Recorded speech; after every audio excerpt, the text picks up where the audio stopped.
Movie time again, everybody. Son of Schlockmeisters is the channel. I am the son of Schlockmeister.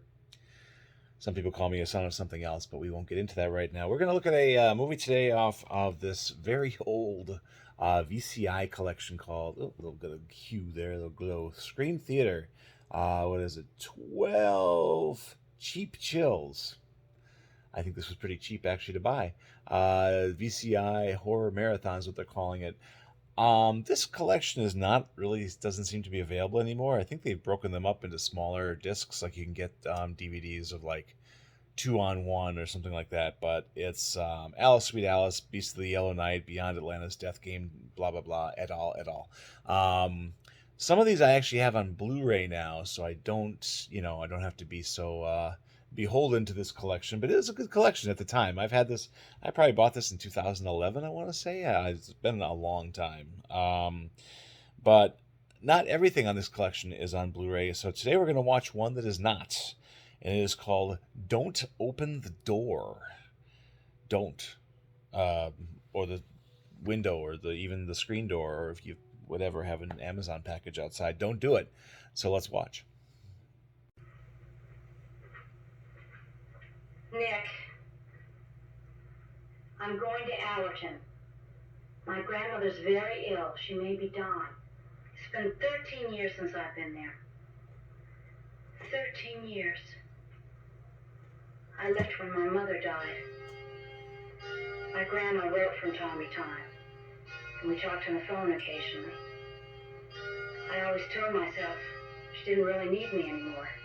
Now I guess she does. I could never bring myself to go back to that town. And that house. That house of the seasons.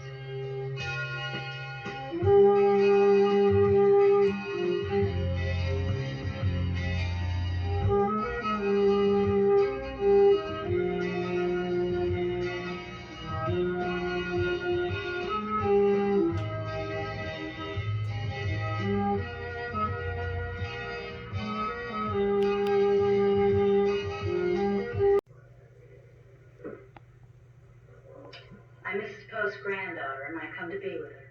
Oh, yes, Amanda. Rita Post's little girl. Come back. Surprised? Well, we haven't seen you in such a long time. Oh, well, my home's in Dallas now. Well. You've grown up, Miss Post. I can see that in your eyes, Judge. I am delighted to see you again, Miss Post. Mr. Kern, it's been a long time. I'd like to speak to you privately concerning some affairs that are very important to this town. Talk? This is none of your business, Judge. He wants you to give him this house. That's not the truth.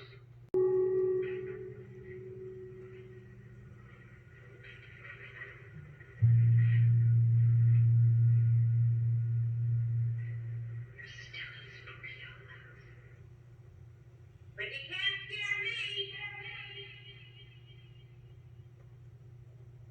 But you can't scare me.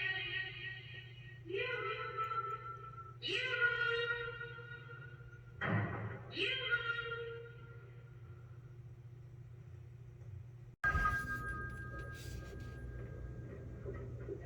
Hello?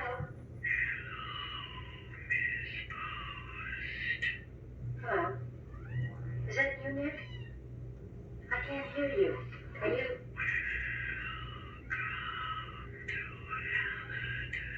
Why, thank you.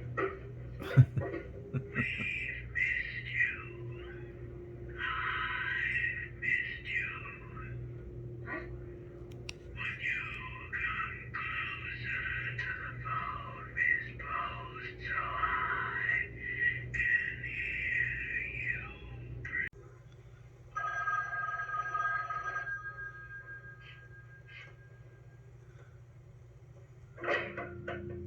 Don't hang up on me again, Miss Post. It makes me unhappy.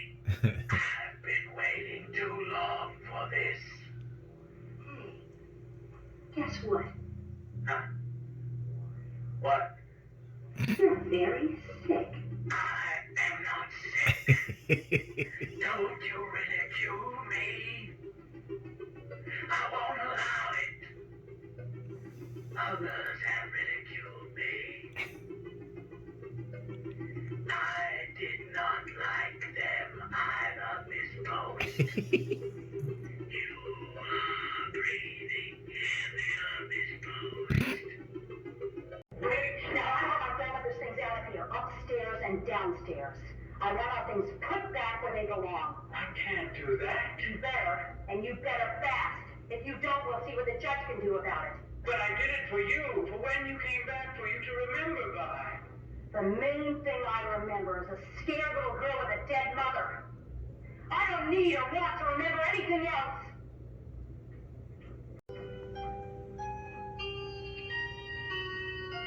The girl is going to take the things out of the museum. Stop her from doing it. Have I made you angry?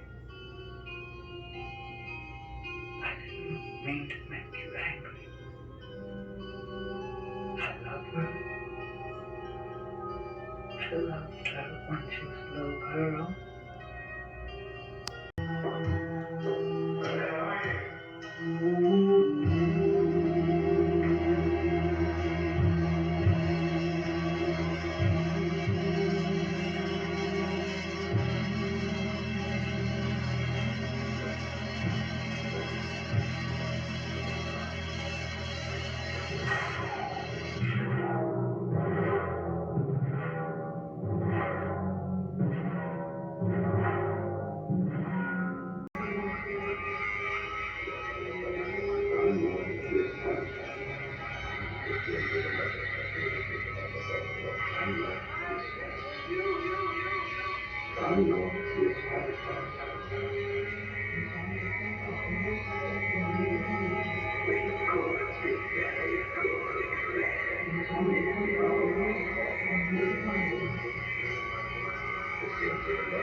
S.F.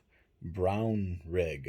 Who the hell is S.F. Brownrigg? Well, he is the director of two Don't movies. One of them we just watched, Don't Open the Door. He also did a film prior to that called Don't Open the Basement. Now, those aren't the original titles of those movies. And the original title of Don't Open the Door was Don't Answer the Phone, which would be a much more apt title for this movie because there was no door action in this movie, as far as I could tell.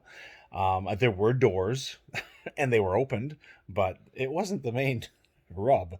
So, but phones? Oh, yes. There is a lot of phone action. So, to recap from the clips, a woman named Amanda, whose mother was murdered when she was 13, she returns to her hometown because her grandmother is dying.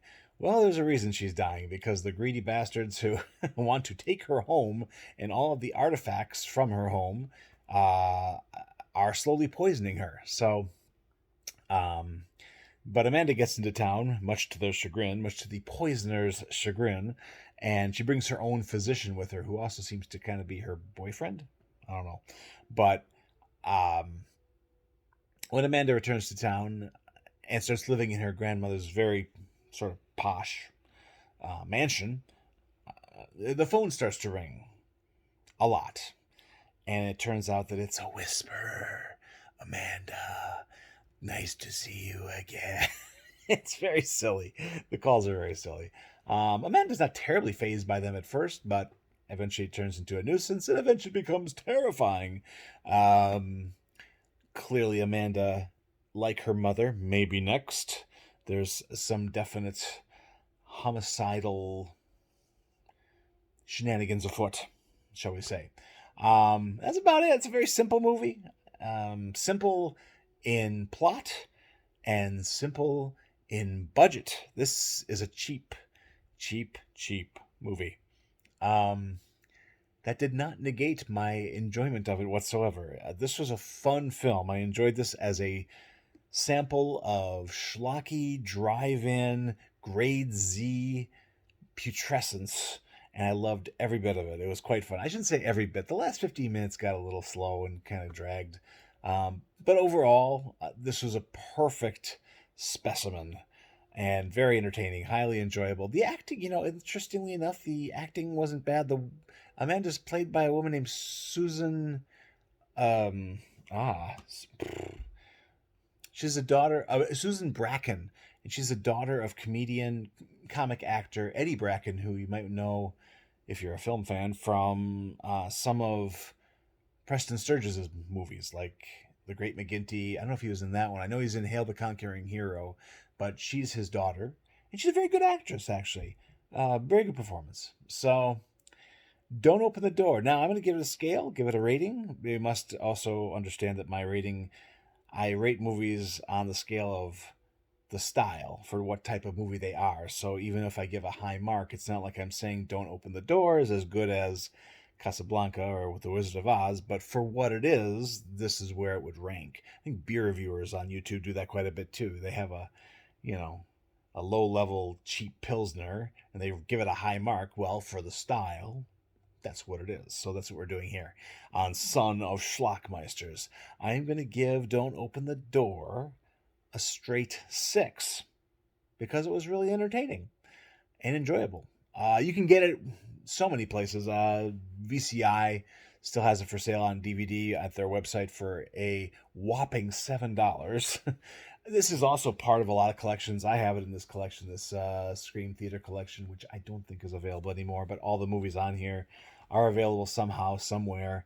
Very interesting. There's a super fan out there of this particular director.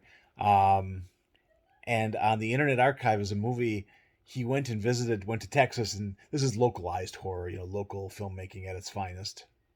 And this guy went down and did a cool visit to all the filming sites of Don't Open the Door and Don't Look in the Basement. So again, this guy's a super fan of this particular filmmaker who has since passed. He's no longer with us anymore. The only other movie on his roster that I had any familiarity with was, I think he had done Poor White Trash 2, which also had a different title. So interesting director.